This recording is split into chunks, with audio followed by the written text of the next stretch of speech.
주말을 지나오면서 시장 분위기가 또 계속 조금씩 달라지고 있습니다. 지금 시장이 반등하고 있는데 이 분위기 어떻게 봐야 될까요? 네. 지난주 금요일에 미국 증시가 크게 좀 반등을 했습니다. 이 촉발을 한 요인은 그 미국 데일리 연은 총재가 지금부터는 금리 인상 속도를 조절해야 되는 상황이다라고 발언을 하면서 이제 연말의 기준금리 연말값이 조금 더 낮아질 수 있다. 이런 기대감 때문에 증시가 지난주 금요일에 올랐고 오늘 국내 증시 자체도 좀 오름세를 보이고 있습니다.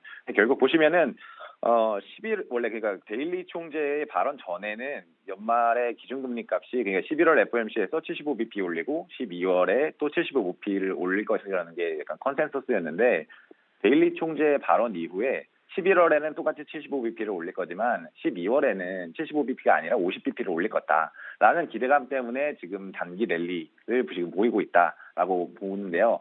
이게 좀 추세적으로 가려면은 사실 중요한 거는 데이터가 잘 나와야 됩니다. 잘 아시겠지만 연준이 결국엔 계속 말하고 있는 게 우리는 데이터 디펜던트하다라고 말하는 게 CPI가 결국엔 좀 꺾여서 향후에 금리 인상폭을 좀 줄일 수 있으면은 이게 추세적으로 좀 긴축 속도 조절론이 좀 더 지지를 받아서 증시 자체가 좀 올라갈 수 있는데 결국 11월 11일에 지금 10월 달 미국 CPI가 발표 예정인데 그거를 좀 봐야 되고 고용 지표도 사실 보시면은 지금 굉장히 견조한 상황입니다. 저번에 3.7%까지 올라갔던 실업률이 다시 3.5%로 내려왔어요. 게다가 주간 실업수당 청구 건수도 보시면 20만 명 초반대에서 계속 움직이고 있기 때문에 지금 상황으로 봤을 때 이제부터 이제 완전히 긴축 속도 조절돼서 내려갈 거다라고 보기는 조금 어렵지만 단기적인 랠리는 이번 주에 충분히 가능하다 정도로 보시면 될 것 같습니다. 네, 연준의 긴축 이 속도 조절론이 단기 랠리로 봤을 때는 가능성이 있다 이렇게 좀 말씀을 해주셨습니다. 자, 그리고 유로미 파운드에 이어서 이 엔화 약세 현상이 두드러지고 있지 않습니까? 그러면서 외환 시장이 이제 동요하고 있는데요. 150엔을 돌파했던 이 엔화 환율, 일본 당국이 그래도 적극적으로 개입을 하면서 144엔대까지 이제 떨어졌다가 다시 지금 또 올라가고 있습니다.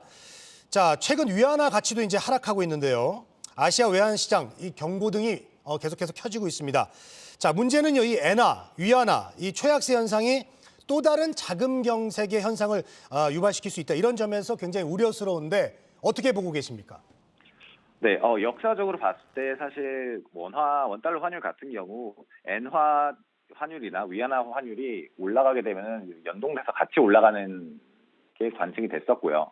이제 환율 자체가 올라가게 되면은 외인 자금 자체가 좀 빠져나갈 수 있다는 우려 때문에 자금 경색 우려 이런 것도 지금 많이 하시고 계신 것 같은데 일단 근본적인 거는 한국은행하고 중국과 일본의 중앙은행과의 정책 차이가 조금 있다는 걸 좀 보셔야 될 것 같습니다. 일본의 BOJ 같은 경우는 계속 쿠로다 총재가 계속 자산 매입을 하겠다, 완화적인 통화 정책을 쓰겠다라고 발표를 한 상황이고요. 중국 인민은행 같은 경우도 지금 기준금리 역할을 하고 있는 LPR 금리를 보시면은 최근에는 동결을 이어갔는데 계속 추세적으로는 계속 하향 조정하고 있는 상황이거든요. 그런데 이런 방향성이 지금 미국 연준이 금리 인상과는 완전히 반대라는 방향이기 때문에 일본하고 중국의 통화 약세는 약간 불가피한 상황입니다. 반면에 한국은행 같은 경우는 최근에도 50bp 인상을 했고 11월 말에 금통위가 예정이 돼 있는데 거기에서도 50bp 인상 가능성이 지금 대두되고 있어서 저희는 미국하고의 금리 격차, 그러니까 금리 스프레드를 계속 좁혀나가고 있는 상황이기 때문에 저희 원달러 환율의 통화 약세 압력은 좀 제한적일 거다라고 생각을 하고 있습니다. 그렇기 때문에 지금 오늘도 보시면은 코스피의 외인들이 지금 순매수를 하고 있는 걸 보실 수 있는데 그런 점에서 저희 쪽의 한국 시장에서는 조금 여파가 아시아 통화 약세가 좀 제한적일 거다라고 생각을 하고 있습니다. 네. 자, 그리고 연구원님 국내를 좀 볼게요. 국내 보면은 지금 오늘 계속해서 요즘 뜨겁습니다. 이 레고랜드 사태 있지 않습니까? 네네. 자, 그래서 이 채권 시장이 어렵기 때문에 정부가 오늘부터 50조 이상의 유동성 공급 프로그램을 이제 가동을 했는데요. 자, 채권 펀드 그리고 증안 펀드에 대한 재가동도 기대를 하고 있는데 과연 이게 시장에 어느 정도의 효과를 좀 가져올 수 있을까요? 일단 증안 펀드부터 말씀을 드리자면은 네. 이게 한 10조 7천억 원 정도의 규모로 지금 조성이 되고 있고 가동 준비는 거의 완료되었다라고 보고 있습니다. 가동 시점이 중요한데 금융위에서 지금 말하는 거는 가동 시점이 시장이 급락을 하거나 아니면 일정 수준, 그게 코스피로 기준으로 봤을 때 한 2,000포인트를 뭐 깨질 것 같다. 그런 선에서 유입될 가능성이, 그게 이런 증권펀드를 가동할 가능성이 좀 크다라고 보고 있고, 그러면서 이제 과매도 물량이라든지 급락세를 좀 진정시키는 효과 정도를 가져올 거다라고 생각을 하고 있습니다.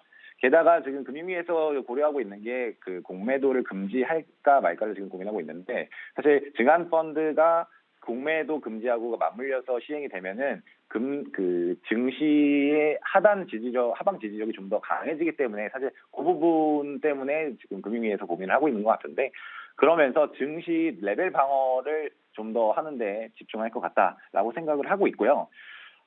체험 펀드를 좀 말씀드리자면, 이제 말씀하신 대로 이제 오늘부터 1.6조 원 정도 체험 펀드가 가동이 되고 있고, 총 지금 정부가 추진하고 있는 유동성 공급액이 한 50조 이상으로 예정이 되어 있잖아요.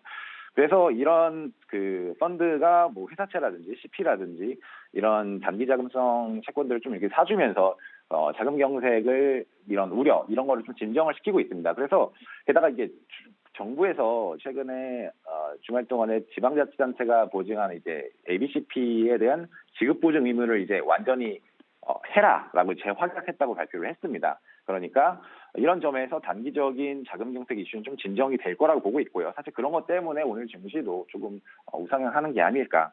다만 이제 향후로 봤을 때는 저희 한은에서 계속 금리 인상 기조를 가져가다 보니까 그런 점에서는 좀 장기적으로 봤을 때는 조금 불확실성이 확대될 수는 있으나 단기적인 우려 완화는 좀 투심해도 긍정적이다 정도로 보시면 될 것 같습니다. 네. 자, 연구원님, 저 한 가지만 더 물어보겠습니다. 네네. 지금 우리 시장이요, 글로벌 증시 대비해서는 그런대로 지금 잘 버텨주고 있거든요. 자, 11월도 어떻게 이렇게 10월과 같은 흐름으로 갈 수 있을지, 분위기 반전을 좀 노려볼 수 있을지, 11월에 관련돼서 좀 증시 전망과 전략을 좀 말씀해 주시죠. 네. 맞습니다. 말씀하신 대로 우리 증시가 10월 달에는 좀 견조하게 좀 안정된 흐름을 보이고 있습니다. 이거는 사실 외국인 순매수세가 계속해서 유입이 되면서 안정적인 흐름을 보여주고 있습니다. 근데 11월 달 생각보다 예상되는 그런 이벤트가 많이 존재하고 있습니다. 11월 2일에는 미국의 FOMC가 예정되어 있고요. 8일에는 미국의 중간선거, 그리고 11일에는 제가 앞서 말씀드렸던 미국 10월 CPI 발표가 예정돼 있습니다.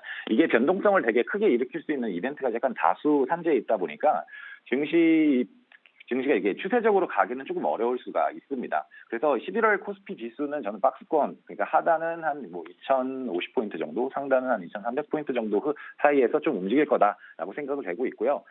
추세적인 상승을 아직 기대하기는 어렵기 때문에 좀 증시 박스권 상단에서는 차익을 좀 실현하고, 하단에서는 분할 매수해서 조금 평단가를 좀 낮추는 이런 전략을 펼치는 게 좀 유효할 거다라고 생각하고 있습니다. 네.